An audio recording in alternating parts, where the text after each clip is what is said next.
চলন্ত ট্রেনের দরজার হ্যান্ডেল ধরে ছুটছে বাপ্পি নামের এক কুলি। এক পর্যায়ে আল্লাহ আপনার কড়া বিচার করবে এই কথাটি বলে ট্রেনের দরজার হ্যান্ডেল ছেড়ে দেন তিনি। একজন যাত্রীর রেকর্ড করা এই ভিডিও মুহূর্তেই সোশ্যাল মিডিয়ায় ভাইরাল হয়ে যায়। ওঠে সমালোচনার ঝড়। তবে ভাইরাল এই ঘটনার পেছনে রয়েছে আরেক গল্প। হ্যাঁ, আমি ট্রেনে ওঠার কথা বলে দিছিলাম যে স্যার আপনাকে ট্রেনে উঠাই দিব, আপনি আমারে খুশি করে দিয়েন। যাওয়ার পরে উঠাই দিছি, যেমনি পারছি ট্রেন থামায় দিছিলাম, অনেক দূরে থেকে দৌড়ে উঠাই দিছি। খুশি হয়ে 10 থেকে এক সময় 50 টাকা দিতে রাজি হলেও বাপ্পি তা না নিয়ে 200 টাকা দাবি করে।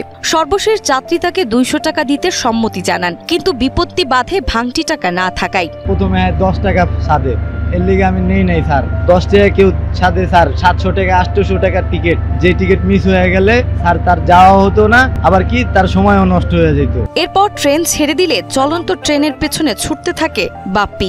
সর্বশেষ টাকা না পেয়ে আল্লাহর কাছে বিচার দিয়ে আশা ছেড়ে দেন তিনি।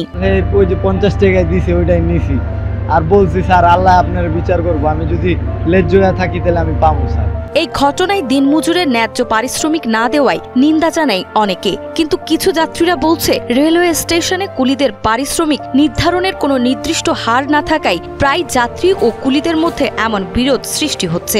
অনেক সময় যাত্রীদের হয়রানির অভিযোগও ওঠে কুলিদের বিরুদ্ধে। পুলিশ যেই লোকজন আছে তারা মূলত একটা সিন্ডিকেট। যখন একটা যাত্রী আসে তাদেরকে বিভিন্নভাবে হয়রানি করে, তার মাল নিয়ে যায়, তাকে টানা হেঁচড়া করে। ন্যায্য হচ্ছে 200 টাকা, এখন সে মালটা নামায় বলে ভাই 500 টাকা দিতে হবে।